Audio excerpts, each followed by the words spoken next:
number 1 for Brock Lesnar, Roman Reigns, the first one, WrestleMania 31.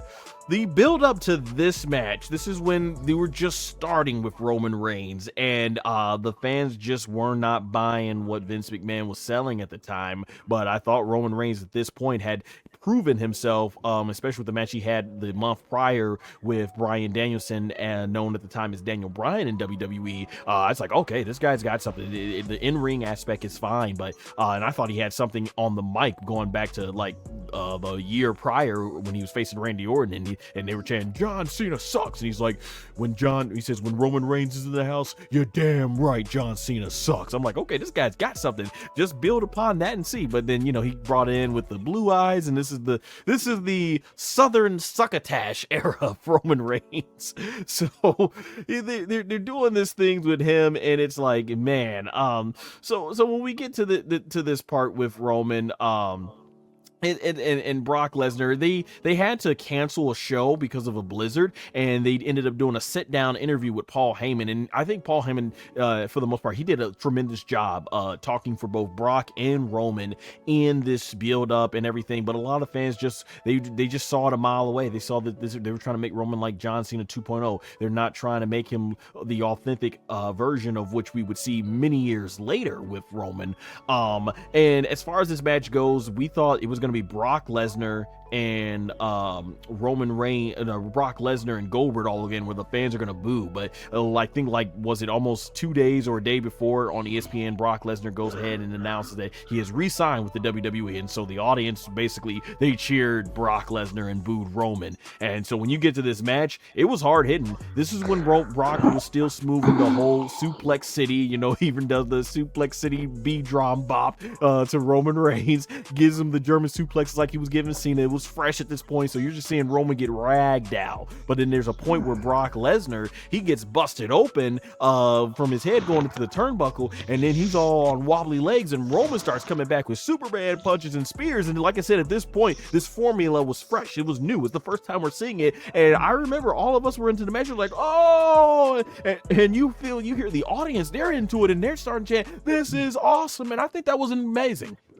For a match that people didn't want to see, that showed right there what Roman Reigns had as an in-ring performer. Fans booing him to now cheering his performance in the match and now rooting on like, yeah, this match is awesome. Like, the fact that they were able to win over the audience is a huge testament to what Roman Reigns really had. You just had to make it blossom naturally. But, of course, Vince was doing the whole kind of what I thought was making him a lot like John Cena and not like himself.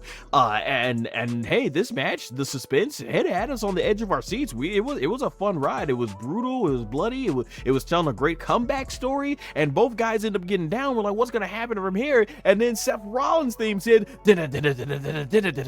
and Seth starts running out. We're like, oh, he's doing the cash in. He's doing the cash in. And they announced this match is now a triple threat match. And I think from there, the sequence is he goes over to Brock. He nails down Roman with the curb stomp. And then Brock Lesnar, I think as well. Brock's able to get the F5 on him, and then Roman does the spear, and I love that they put that little bit of doubt in the match and everything, and so Brock ends up getting taken out of the match, and he gets, because they wanted to protect him, and Seth Rollins hits the curb stomp to Roman Reigns, 1, 2, 3, Seth Rollins runs away with the heist of the century, one of the greatest cash-ins in WWE history, first person to cash in at WrestleMania, swings the title around, has it, raises it, was amazing. I thought we were awesome, and WrestleMania 31 was something that did not have a good build-up, but many people still remember it to this day as one of the best WrestleManias because it was a great follow-up to WrestleMania 30. It was like, wow, they really made something out of that WrestleMania, and I think that's the thing. This had a memorable finish, and I think this showed potentially what we had with Brock Lesnar versus Roman Reigns, but it would be more or less the same that we would get until we get to those later matches, and particularly the final 7th match. But yeah, this match was good. Hats off to both Brock Lesnar and Roman Reigns for taking a match that fans were already in their mind gonna try and crap over and turning it to where they were inside it. Because remember, it wasn't the cash-in. The cash-in was the icing on the cake, but it was the work that these two did in the match that made people convert. People were chanting, this is awesome. They were going crazy. It's just when Seth's music hit, they went even more crazy. So So I enjoyed this match, and I think looking back on it, like I say, the 7th match is their best match. So if I had to look at their first 6 matches, I think this first one is right up there as the second best one. Man, 0001, you weren't there in person, but you were with me and our friends watching at the time. What's your memories, perspective of this first match with them? All right, for me, I have to admit, I was just like, you know what, I'm just gonna go to sleep during this one because it was just like, yeah, I don't like what I'm seeing here. The build up just not looking all that good. They're gonna try to make us. They're gonna try to force Roman on us as a John Cena 2.0 kind of character. I could go ahead and I could, watch paint dry and watch grass grow and have a much more productive time. That was my frame of thought going into this because the WWE did not build this up very well. They did not build this up very well. They did not take this and they did not do a good job of building this up, and that's a shame too because I went back and I rewatched this match a few times and I rewatched it and I'm just like, you know what I mean. I rewatched this match and I watched it with a lot of a lot of happiness in my heart when I watched it because it's like you have Brock Lesnar and you have Roman Reigns and you have two guys go in there and they put on the best match that they can. You have Roman Reigns on the come up, and you have Brock Lesnar on here trying to facilitate the future while making tens of millions of dollars in the process. So it's just like yeah. So when you have Roman Reigns, you have Brock Lesnar in there. You have Roman Reigns and you have Brock Lesnar in there. You definitely it could be hit or miss, but in this match right here, their first encounter was very much a hit. Very good storytelling, very good in ring psychology. You have Paul Heyman out there who would go on to be a very important figure, in the future when it comes down to all involved.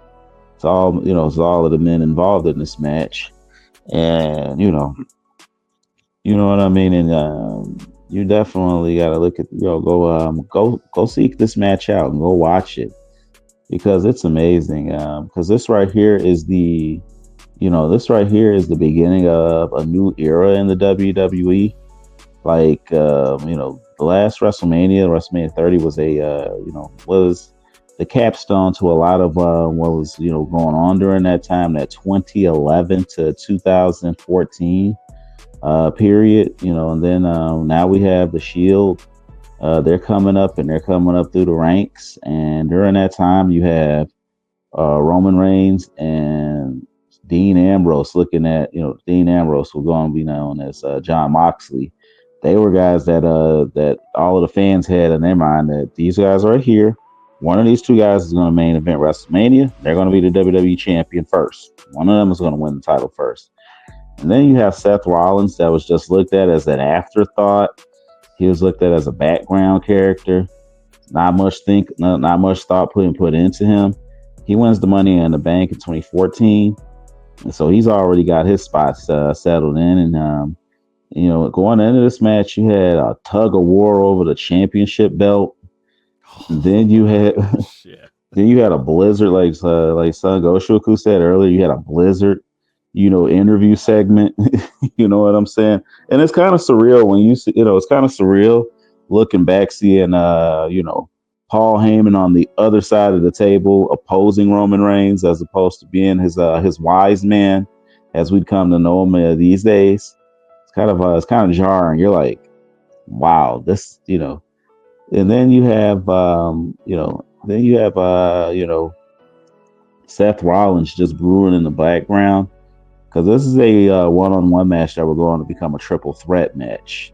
A lot of people don't know, but but as we look at the one-on-one aspect of this match, like there are rumors speculating that Brock Lesnar is going to leave the WWE and go to the UFC and fight for a bunch of money and everything else. So it was just like in everyone's mind, it was like, okay, so in 2005, they put the championship on John Cena and they pretty much ran with him for the better part of a decade at that point. He was their guy for a better part of a decade. And now they're doing it again. It's 2015, and they're going to put the title on Roman Reigns, and he's probably going to be the guy for the better part of the next decade. So, like, so for us, it was just like, we can't deal with another vanilla baby face, because this is during Roman Reigns. How do you say it? You sniveling piece of succotash, sellout son era. You know what I mean? I'm pretty sure I flubbed that up. Like, terrible lines. This is a time when you have Roman Reigns just out there and they're trying to force him, and it's like, yeah, dog, y'all. Let's see. And during this time, this is the time where people want Daniel Bryan. They want Bryan Danielson. They want him to be the guy. And like, the crazy thing is, y'all could have waited a year. You could have waited a year, and you could have had Roman Reigns be the guy. Had y'all waited a year and had Seth Rollins win the title, hold it till the next year, and you could have had Roman Reigns beat him, and and have him become the champion. But WrestleMania 31 is an anomaly. It's one of the worst built WrestleManias. It's one of the worst built WrestleManias, but one of the best WrestleManias in execution. It's like driving in the wintertime. You see, it's like driving on black ice in the wintertime, and you're trying to park. It's going all over the place, and then it parks right perfectly. You manage to avoid having a car accident, and it just goes right into the parking space perfectly, despite all of that swerving, all of that rigmarole and everything else. It just landed perfectly. So it's just like, yeah, this was a pretty good match. And then having Seth Rollins come out and cash in the Money in the Bank really was a really intelligent move. And I right there was a move that saved that WrestleMania, because let's face it, Roman Reigns was not ready. He was not ready to be the champion at that point in time. And having people boo at him for so long and everything else. You know what I mean? As me and SonGoshuaku discussed in one of our private conversations, it was the fight the fans era. Pretty much. It was the fight the fans era. If the fans wanted to see something, Vince McMahon would go ahead and do the opposite. It was almost deliberate, Like, hey, if the fans wanted to breathe, Vince McMahon would be like, nope, none of the superstars are allowed to breathe. We're all just gonna have to die. So it's no breathing. Yep. So yeah, that's what it was. But this right here, it's just like, but it landed, and it was a good show. It's a really good show. It's one of the best. It's one of the best WrestleMania. It's definitely a good follow up to WrestleMania 30. For sure. Well said. So now that we have ranked every trilogy from hold up, we forgot one. We forgot one. Oh, did we now? Let's see. Yeah, let's see. We're forgetting about Kane versus Pete Rose. Kane versus Pete Rose. Quite a trilogy. Tombstone 14, Tombstone 15. I think it was a choke slam on 16, followed by a stink face. Oh man, all 5-star classics, man. Let's see. Don't tell Dave Meltzer, Those were definitely memorable moments, and God bless Pete Rose. So definitely, it was as a wrestling fan, those were some entertaining moments.